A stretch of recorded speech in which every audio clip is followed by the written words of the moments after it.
Zlatá horda, stát mocný a bohatý, rozlehající se po většině bývalé kyjevské Rusy, držící meč nad ruskými knížectvími. Jak se dostala Zlatá horda na vrchol? Byl to jen kus zašlé slávy Velké mongolské říše? Anebo samostatný subjekt s vlastními dějinami? Co způsobilo pád takového mocného impéria?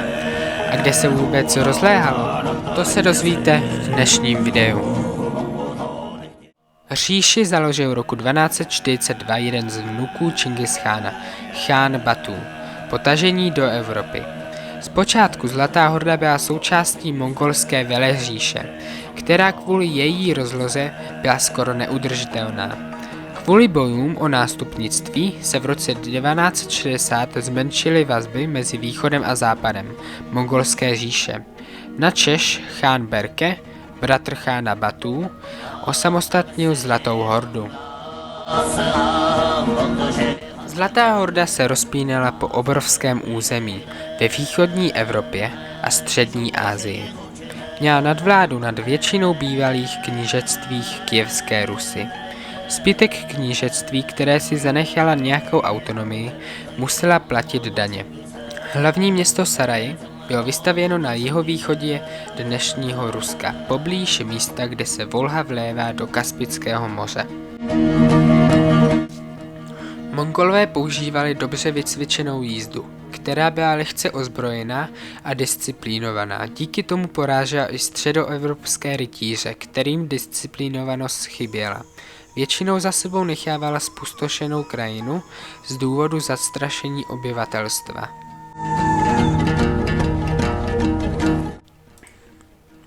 Vládcové podřízených knížectví Zlaté hordy museli být potvrzeni tchánem, zvláštní listinou, a nesměli podnikat závažné politické kroky.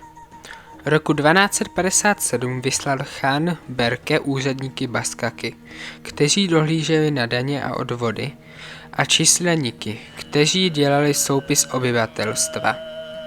Ruské obyvatelstvo muselo platit daň z hlavy svým drsným výběrčím Tatarům a poskytovat vojáky do chánova vojska, což vedlo k častým povstáním a rozbrojům, které vyvrcholily v roce 1320 vyhnáním chánových úředníků, načež si daně ruská knížata začala vybírat sama. Knížata, která získala až moc velkou moc, se snažila Zlatá horda eliminovat. Výhoda nadvlády Zlaté hordy pro Rusy byla ta, že byli chráněni proti křižákům útočících z Pobaltí a Švédska.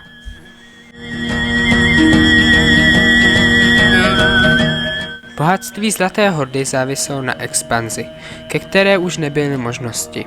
Od smrti chanáta Džanibek začala moc chánů klesat a začaly se rychle měnit chánové na trůně. Za 4 roky se jich na trůně vystřídalo přes 20. Neudržitelnost obrovského území Zlaté hordy. Bitva na Kulikovském poli. V 60. a 70. letech 14. století ovládl hlavní město Zlaté hordy emír Mamaj, který se pokusil rozeštvat Moskvu a Tver, tím se zaručil titul knížeti Dimitrijovi a poté ho předal knížeti Michailovi. Načež kníže Dimitrij vzal vše do vlastních rukou a ublehl Tver, čím donutil Michaila, aby mu podstoupil Vladimír. Dimitrij nebyl rebelem proti Zlaté hordě, pouze se tímto krokem pokusil vyjednat lepší podmínky pro Moskvu.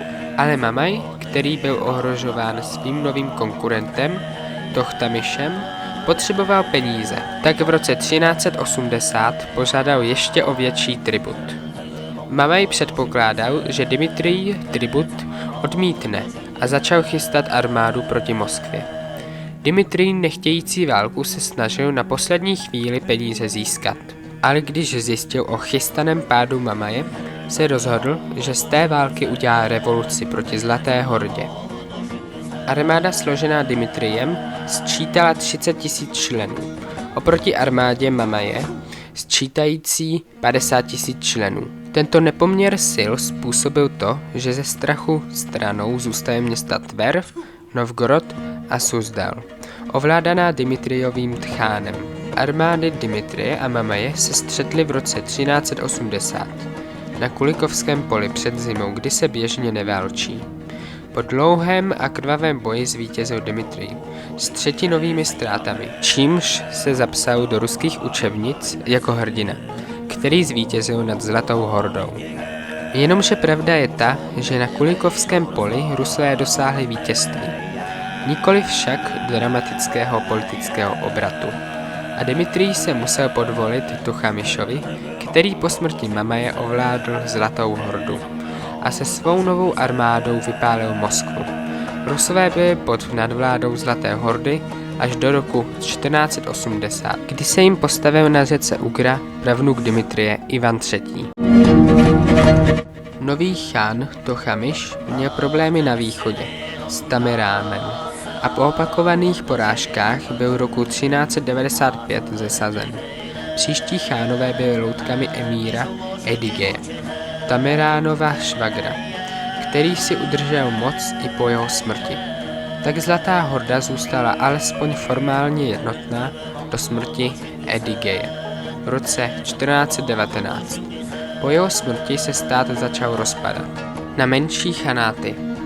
Zbytek Zlaté hordy, nacházející se kolem hlavního města někdejší říše, se přejmenoval na Velkou hordu. Jedním významným panovníkem byl Ahmed, který se dvakrát pokusil dobít Moskvu. Roku 1480 moskevský kníže Ivan III. Porazil Ahmeda, čímž ukončil zbytky nadvlády hordy nad Rusí. Po smrti Ahmeda padl zbytek říše do chaosu. Poslední ránu dal hordě krymský chanát roku 1452, což byl definitivní konec hordy.